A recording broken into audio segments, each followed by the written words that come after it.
Well, in our last section, we looked at what are impediments to understanding the Trinity. And so in this section, what we're going to do is we're going to look at how we might overcome those impediments. They're relatively straightforward, but it's worth reviewing and looking at it and saying, okay, how can I love the Trinity? How can I overcome these things that we don't understand? We don't love what we don't understand.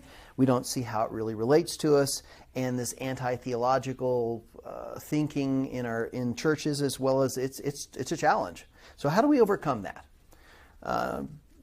James White gives us 3 suggestions. He says, first off, we need to do some major league education on the doctrine actually teaches. Well, that's what this class is about. We want to help people understand, what does the doctrine actually teach? There's a lot of false views about what the Trinity, how the Trinity works, what's going on, and it should be something that we do talk about. Peter tells us in 2 Peter 1:12 that it doesn't bother him by stirring up by way of reminder. In other words, it's something that should be before us. We need to talk about it. When we discuss the Godhead in general, this doctrine should be brought up as this is something that is important. Because too often we kind of get hung up in, what's new, what's exciting, what's the latest thing. And that's not saying that we shouldn't have an open mind to look at stuff, because if you haven't ever learned something and then found out later you didn't learn it correctly, you need to sometimes sit back and say, wow, was I actually taught well? So it's not saying don't be open-minded, but don't be, everything's got to be new. Oh yeah, I've heard that before, I've heard that before, I've heard that before. And we don't really care about the basics.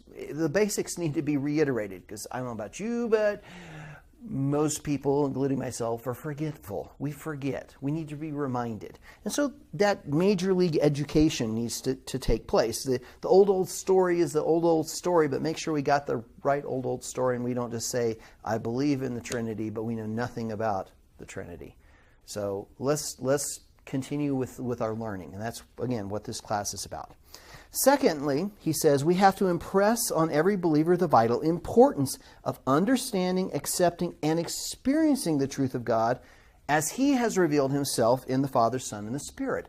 Now that may sound, just repetitious, but until you begin to understand the role of the Spirit, it's very easy to be, if you will, blown by every wind of doctrine, that, as Paul tells the Ephesians in Ephesians 4:14.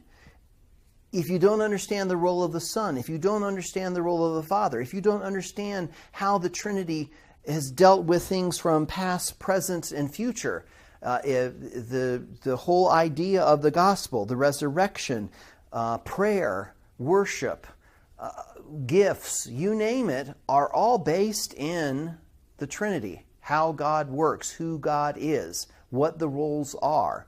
It's central. Because if He didn't declare the beginning from the end, who did? Where did that come from? Or gosh, if He didn't do that, and that's not who He is, why did Jesus come? And yet we know it was foreordained that He would come. And when was He going to come? At the proper time. So the whole understanding of God and how He works is central to everything in our faith. So we need to continue to ensure that we understand that this is important in our lives, experientially, knowledge. And sometimes it's tough because of the way God works. We go, wow, that I don't get that God. Well, if you understand who God is, much easier to be accepting of that. And we're going to talk more about roles and relationships and distinctions in Godhead. And that's called the economic Trinity. That's very important, because this is where, again, the person and being and the roles get mixed up, and roles get confused with being, and being get confused with roles and things like that. So we're going to talk about that. That's going to help. That's what a lot of the debates really centered around, and how people got confused. But we're going to talk about that later. And finally, we kind of have to educate ourselves. Now, we've talked about education. We got to learn, we got to know, we got to understand. But this is something that's really important. And this is where I think a lot of people fall off the, give me Jesus, I don't care about this theology stuff, is we get arrogant or prideful in instructing. well, I know about the Trinity. You don't understand that. People get arrogant about it. That's where that head knowledge lacks the heart knowledge.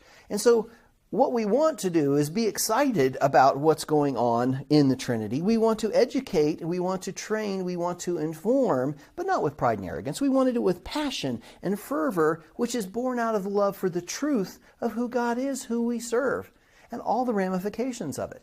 And sterile academic knowledge that you're just debating the whichness of the why and the who's of the what's and the how's of the... It does not serve a good purpose. That doesn't mean good debate, good discussion. Let's go talk about it. And I even using the word debate, I don't even like the word debate, because debate means I'm at odds. Discussion says, let's look at the views. And that's a much more friendly way of saying it. Okay, I favor this view, I favor this view, I favor this understanding. Now let's discuss it. Versus side A against side B, let's go at it. That's not particularly gracious, not loving, and usually end up in not liking each other, not learning anything, and let's say, God is love, and that we're supposed to love one another, and now here we are at war. Again, that doesn't mean that anything goes. But we have to educate not in arrogance, not in pride, but with passion and fervor for love of the truth. And that's going to be very, very important, that we bring truth in love. And so when we do this, we're going to, again, have to start defining what we mean, how we do stuff. So the next section we're going to look at is sort of the definition. This is going to be the introductory definition of what the Trinity is. And again, we're going to go through more detail in later lessons. But let's look at just the beginning of what the Trinity means. What do we say? What do we mean when we say the Trinity?